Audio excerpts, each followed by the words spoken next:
আমাদের যেন এমন কোনো বিষয়কে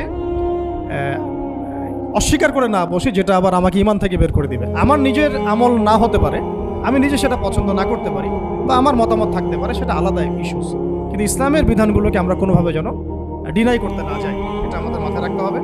আর এটা সমাজের কল্যাণের জন্যই আল্লাহ রাব্বুল আলামিনের পক্ষ থেকে একটা ইখতিয়ার দেওয়া হয়েছে।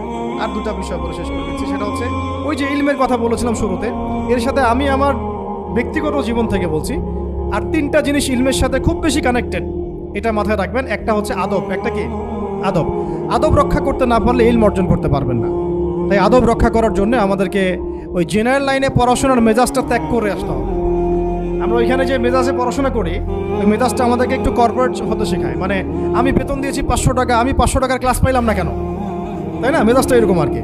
অথচ এখানে ওস্তাদের দোয়া নেওয়ার জন্য আমাদেরকে সিরিয়ালে দাঁড়িয়ে থাকতে হবে। এটা হচ্ছে এই প্ল্যাটফর্ম, এটা হচ্ছে ওই অন্য জায়গা। এখানে একজন নবী হয়েও মুসা আলাইহিস সালাম যুগের পর যুগ হাঁটছেন এমন একজন ব্যক্তির সাক্ষাতের জন্য যিনি তার চেয়ে বেশি জ্ঞানী। তার নাম খিদর আলাইহিস সালাম, যিনি তাকে সাথে নিতে চাচ্ছেন না। তিনি বলছেন যে ইন্নাকা লান তাসতাতিআ মাইয়া সাবরা, তুমি তো আমার সাথে ধৈর্য ধরতে পারবে না। কিন্তু মুসা আলাইহিস সালাম তারপরও চললেন, বারবার প্রশ্ন করলেন, কিন্তু শেষ পর্যন্ত সম্পর্ক কিন্তু ছেদ হয়ে গেল। মনে আছে কি? হাদিস সূরা কাহাফের কথা বলছি। তো এটা হচ্ছে এই ইলমের জায়গাটা এমন একটা ইলমের জায়গা যেখানে আদব রক্ষা না করলে ইলম পাওয়া যাবে না। আরেকটা বিষয় হচ্ছে তাসকিয়া, ইলম অর্জন করে ওস্তাদের কাছ থেকে দোয়া নেওয়া এবং আত্মশুদ্ধি অর্জন করা। মনের মধ্যে কোনো হিংসা না রাখা।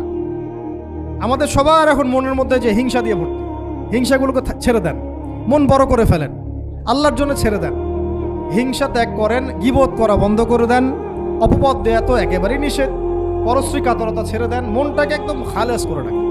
একদম সাহাবী সম্পর্কে নবীজি বলছেন, এই যে এখন যে